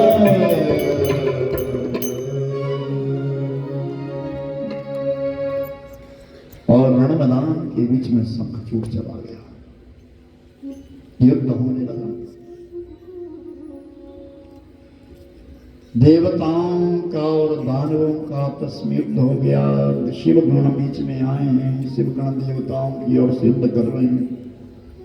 भगवान शिव और शंखचूड़ का युद्ध प्रारंभ हो गया। ना शंखचूड़ की मृत्यु होती है, ना शिव हारते हैं। बहुत दिन बीत गए, समय बीत गया, और एक दिन शंखचूड़ ने क्या देखा, मां पार्वती मैया के सौंदर्य को निहार लिया, और जैसी दृष्टि पड़ी उसे देखते ही एकदम कामाशक्त हो गया, तेज संकलित हो गया। भगवान शंकर जी ने विष्णु से कहा, विष्णु इसने रास्ता खोल दिया है, जाओ इसकी पत्नी का शील भंग करो, उसकी मर्यादा को नष्ट करो। जब तक वो सती रहेगी शंखचूड़ की मौत नहीं होगी। तो भगवान विष्णु घबरा गए, महाराज कैसे जाऊंगा मैं उनके सामने, वो सती है। देखिए भगवान भी घबरा रहे हैं, वो सती है, उसके सामने मैं कैसे जाऊंगा। तो भगवान विष्णु ने, शिव ने कहा, तुम जैसे हो कोई भी प्रकार बने वो करो, अगर शंखचूड़ की मृत्यु नहीं होगी तो ये शंखचूड़ बर्बाद कर देगा, धर्म को ही मिटा देगा, ब्रह्मा की हुई सृष्टि का विनाश कर देगा। तो मेरे भाई बहन, भगवान विष्णु ने प्रातः काल आज ब्राह्मण का रूप धारण किया। उन्हें मालूम था कि शंखचूड़ दानी है। भगवान विष्णु ने ब्राह्मण का रूप धारण किया, और ब्राह्मण का रूप धारण करके रथ पर आरूढ़ हो रहे शंखचूड़ के सामने याचना करी, मैं कुछ मांगने आया हूं, कहो विप्र क्या मांग है तुम्हारी, जो तुम मांगोगे वचन दो शंखचूड़, मैं ब्राह्मण हूं, मेरे लिए वचन दो कि जो मैं मांगू वो तुमको देना होगा। तुम मांगो तो अपना कवच और कुंडल मुझे दे दो, कवच चमड़ा। और शंखचूड़ ने तुरंत अपना कवच निकाला, कुंडल थे वो सब निकाले, और ब्राह्मण बने वो विष्णु के हाथ में दे दिए, और विष्णु भगवान ने वो कवच पहन लिया, कुंडल धारण कर लिए, शंखचूड़ बन गया। और शंखचूड़ बन करके लौट करके तुलसी के पास अपने आंगन में जब पहुंचा तो दुंदभी रखी थी, नगाड़ा, विजय दुंदभी, बड़े जोर जोर से उस नगाड़े को बजाने लगा। तो तुलसी अंदर से आई, ये तो विजय दुंदभी है, मेरे पति की विजय हो गई, शंकर जी को हरा दिया। और दौड़ करके आई, आरती का थाल लिया, आरती सजाई, आरती उतारी। स्वामी क्या शिव हार गए? नहीं, शिव नहीं हारे, मेरा और शिव का युद्ध प्रारंभ हो गया था, लेकिन ब्रह्मलोक से ब्रह्मा आए और ब्रह्मा ने हम दोनों की संधि करवा दी। शिव कैलाश को चले गए, मैं लौट गया। तुलसी बड़ी प्रसन्न है। तुलसी मैया ने भोजन बनाया, और भोजन कराने के लिए बैठी है तो पंखा झेलने लगी। शंखचूड़ बने हुए विष्णु भगवान का पंखा झेल रही है, और अनायास हाथ का स्पर्श हो गया, केवल स्पर्श हुआ। स्पर्श हुआ है कि उसी समय भगवान शंकर जी ने अपना त्रिशूल चलाया और जाकर के शंखचूड़ को लग गया। शंखचूड़ की मृत्यु हो गई, और एक प्रजातिक नामक शंख की उत्पत्ति हो गई। और उसी समय भगवान शंकर जी ने शंखचूड़ को वरदान दे दिया। तीर्थ तोयं स्वरूपं च पवित्रं शंभुनाम विना शंख शब्दो भवेदत्र तत्र लक्ष्मी सुसंस्थिता। शंख के अंदर जाला हुआ जल पवित्रम शंभु नाम बिना, भगवान शंकर जी का नाम लेकर के वो पावन जल जहां छिड़क दिया जाए वो धरा पावन हो जाती है। शंख शब्दों भवेदत्रम लक्ष्मी सोमस्थिता, जिस घर में शंख ध्वनि होती है उसमें लक्ष्मी का निवास होता है। स्यात् सर्वांत्र तीर्थेषु यस्नानं शंखवारिणा हरेर्दिष्टानो यत्र शंखस्ततो हरि। शंख के जल से जब ठाकुर जी का स्नान करवाया जाता है, सब तीर्थों के जल का स्नान हो जाता है। यत्र शंखस्ततो हरि, जहां शंख होता है वहां हरि होते हैं। तत्रैव वसते लक्ष्मी दूरीभूत समद्भवा श्रीणां शंखध्वनि च शूद्राणां च विशेषता। मलक्ष व्यक्ति जो मानुष का मांस भक्षण करने वाले मलेच्छ है वो और स्त्री, इन दोनों के लिए शंख ध्वनि वर्जित कही गई है। कई स्त्रियां बजाना शुरू कर दी है, लेकिन देवी भागवत मना करता है। हाँ, साध्वी को अधिकार है कि वो शंख पुर सकती है, ध्वनि कर सकती है, लेकिन आम स्त्री को मना किया गया। शंख मध्य स्थितोऽयं भ्रामित्वा केशवोपरि अंगलगन मनुष्याणां ब्रह्मस्या विभूवतु। शंख मध्य स्थित स्वयं, शंख के बीच में डाला हुआ जल भ्रामित्वा केशवोपरि, भगवान के ऊपर घुमा करके जब फेंका जाता है, छींटा दिया जाता है, कहीं के अगर कहीं ब्रह्म हत्या भी लगी हो वो भी निश्चित हो जाती है। शंख इतना पावन है। लेकिन मेरे भाई बहन याद रखना, जिस शंख से हम ध्वनि करते हैं उस शंख का जल भगवान के ऊपर नहीं चढ़ाया जाता। उसके लिए शंख दूसरा है जिसमें बजाने की सुविधा नहीं होती है, मात्र शंख है, अर्गा मात्र शंख है, बाजार में मिल जाते हैं। और पहले दक्षिणावर्ती शंख लोग ढूंढा करते थे, आज तो बनावटी शंख आ गए। अधिकांश बाजार में जो शंख बिक रहे हैं वो बनावटी शंख। समुद्र के किनारे जब जाना मिले तो वहां शंख ढूंढे कोई बिलक बात। आज तो अच्छे अच्छे शंख बिक रहे हैं बाजारों में, लेकिन अब ये पता नहीं है कि वो बनावटी है या सही है। पर चलो, हमारी आस्था है। लोग कितने लोग शंख, पिछली बार जब कथा में आए थे कितने लोग शंख बजा बजा करके ले गए। ले जाओ, मैंने कहा ढोलो सारा, हरिद्वार खरीद लो मजा। क्योंकि हम पहाड़ियों के लिए एक आदत है, ये भी ले जाएं, ये भी ले जाएं, ये भी ले, वहां सड़ जाएगा।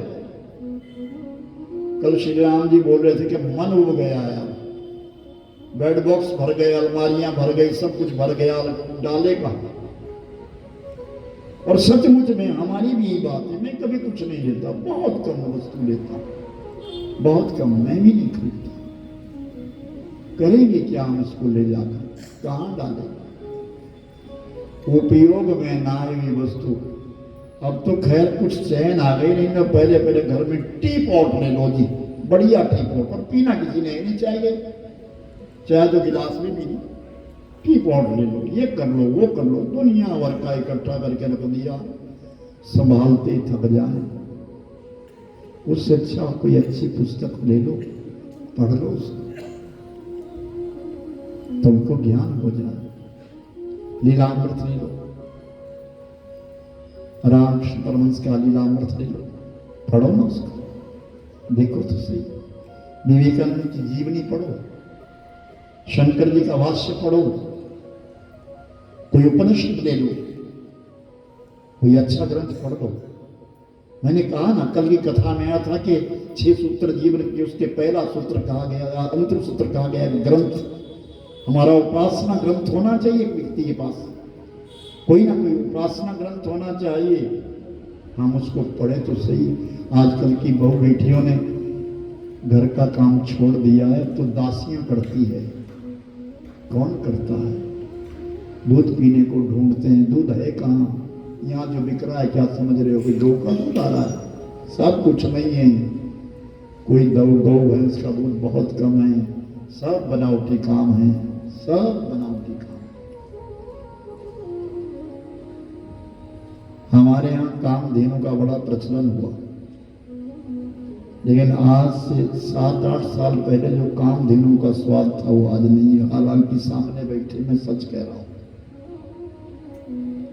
आज वो बात नहीं। ये पता नहीं क्या बात है, हमें नहीं मालूम, लेकिन सत्यता तो ये है, सत्यता तो ये है। मैं बिलासपुर में कथा करने जाता था तो श्री राम जी कामधेनु वाला एक पैकेट लेकर के आता था मिठाई का। उसकी मिठाई में और आज की उस कामधेनु की मिठाई में रात दिन का अंतर है। ये पता नहीं क्या बात है। ज्यादा जब प्रवरस हो जाती है तब शायद ऐसा हो जाता है, प्रदर्शन खराब हो जाती है, इसको जाने या क्या है हमें नहीं मालूम, लेकिन हो जाता है।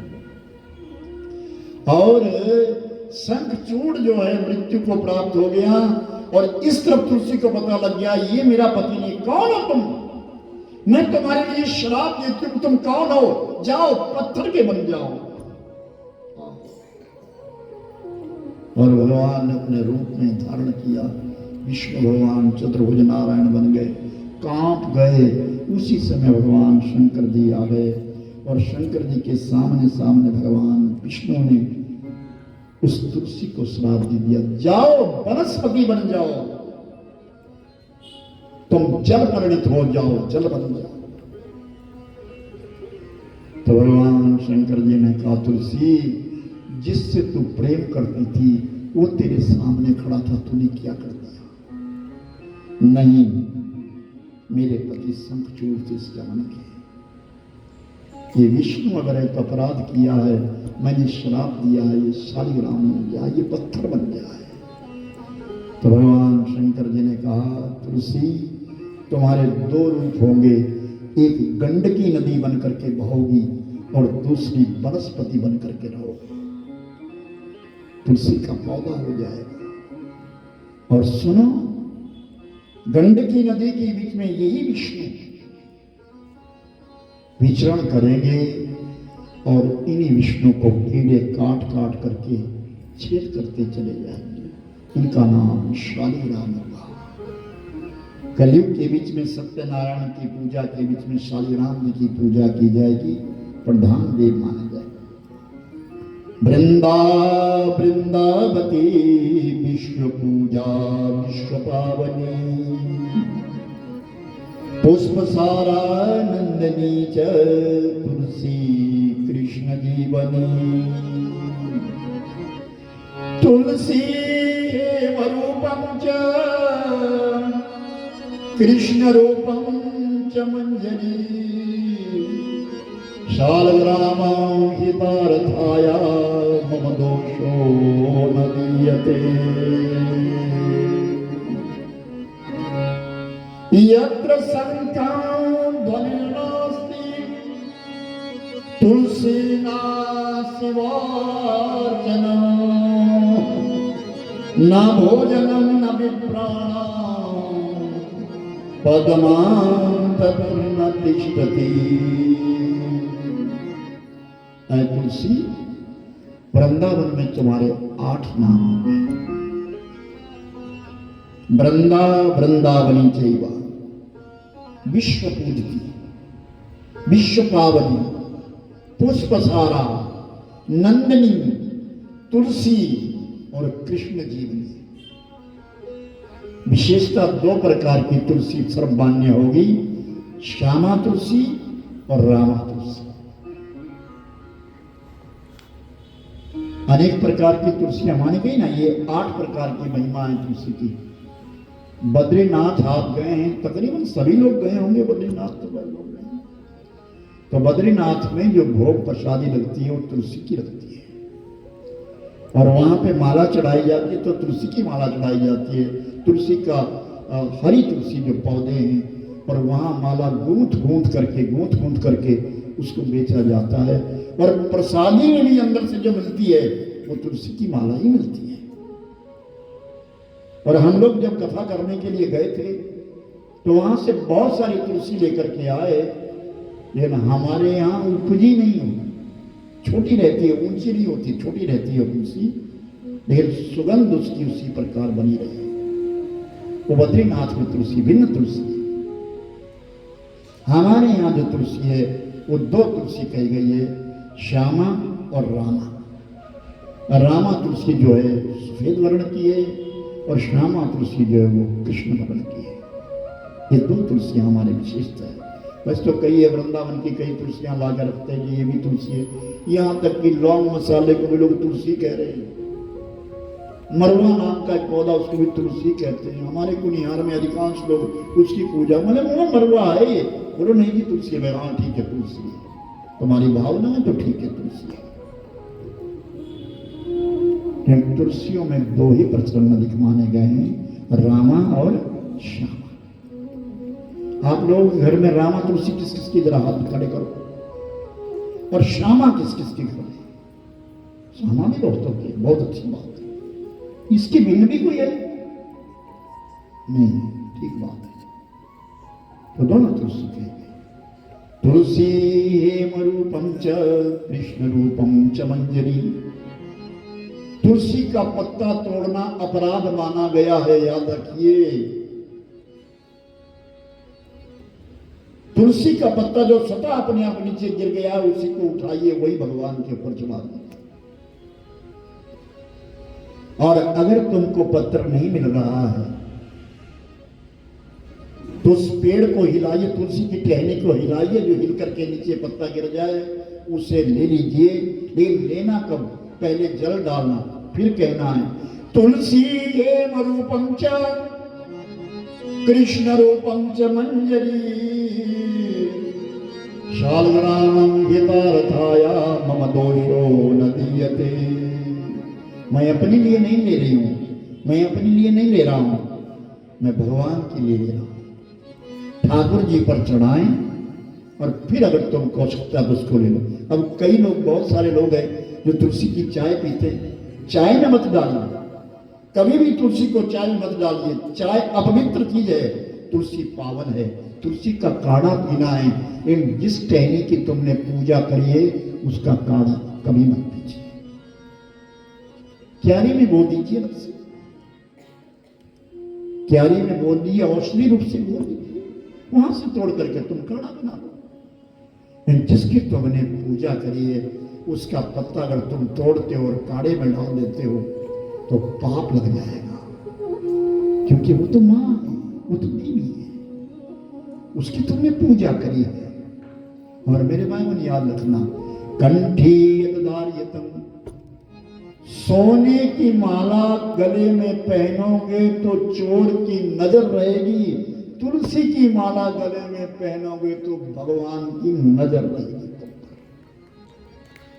तुम्हारे ऊपर परमात्मा की नजर। इसलिए अपने गले में माला जरूर होनी चाहिए, रुद्राक्ष हो, तुलसी हो, कुछ ना कुछ। हमारे भारतीय संस्कृति कहती है हमारे कंठ में कोई माला होनी चाहिए, ये हमारी हिंदुओं की निशानी है।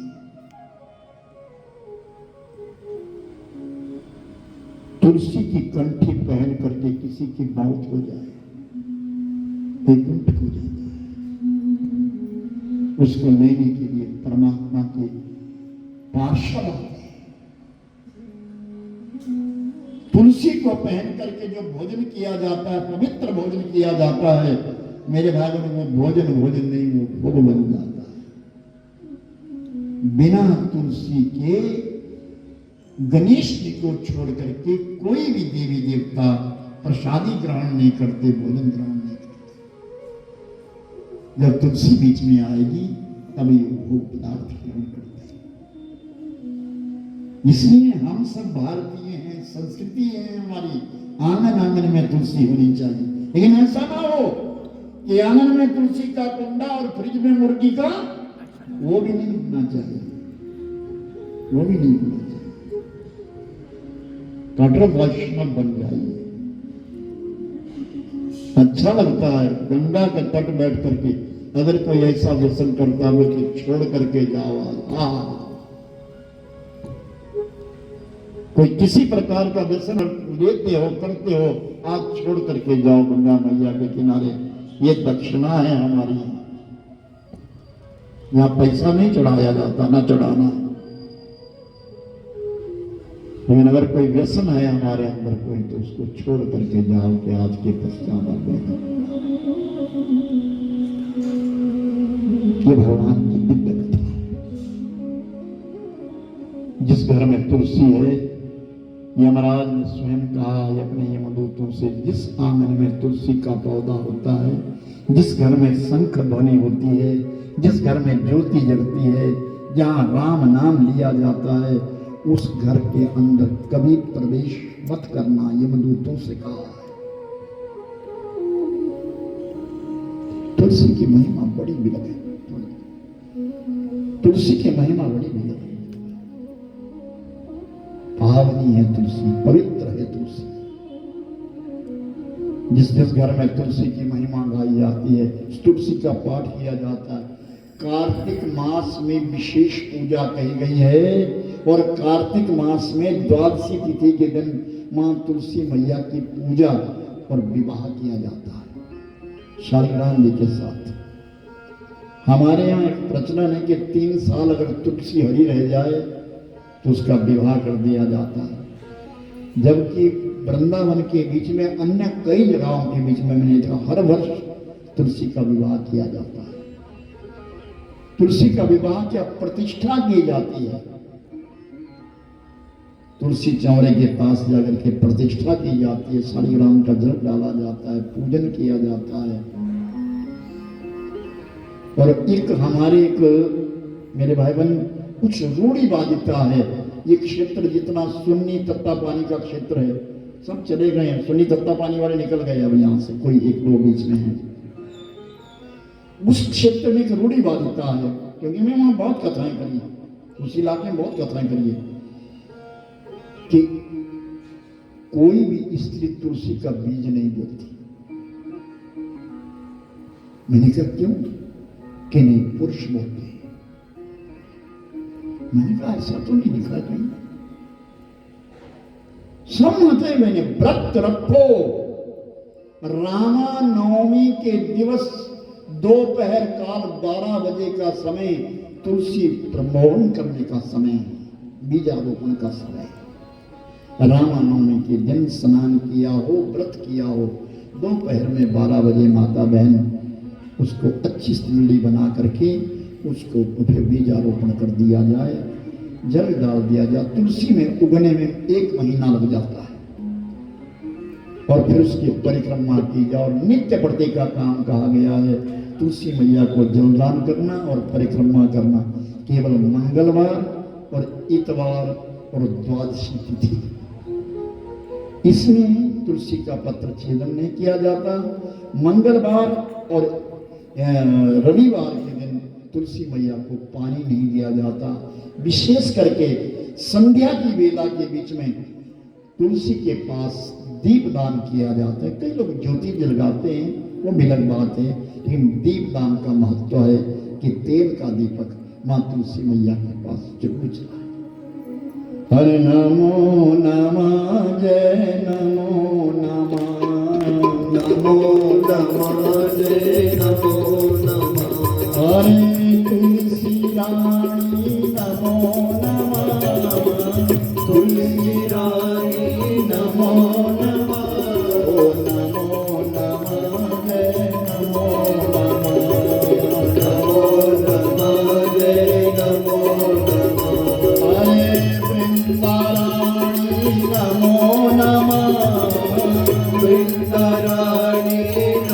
नमः हरे नमो नमः जय नमो नमः नमो नमः जय नमो नमः हरे नमो नमः जय नमो नमः नमो नमः जय नमो नमः ओम वृंदाराणी नमो नमः वृंदाराणी नमो नमः नमो नमः जय नमो नमः नमो नमः जय नमो नमः हरे कौन तपस्या महारानी कौन तपस्यानि महारानी शालिग्राम महापटरानी शालिग्राम महापटरानी ओ छप्पन भोग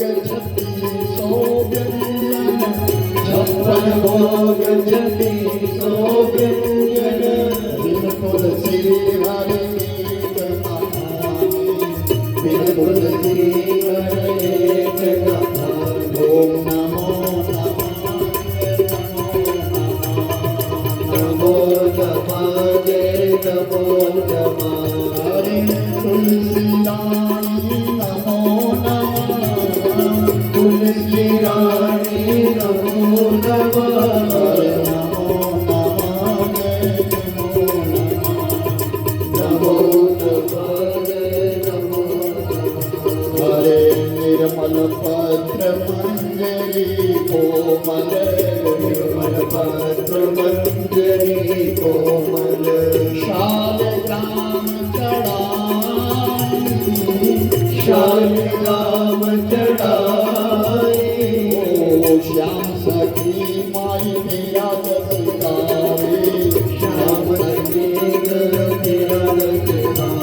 ओ भक्ति दान दीजो महारानी नमो नमः जय नमो नमः हरि नमो नमः जय नमो नमः ओ नमो नमः जय नमो नमः ओम वृंदाराणी नमो नमः वृंदाराणी नमो नमः नमो नमः जय नमो नमो नमः जय नमो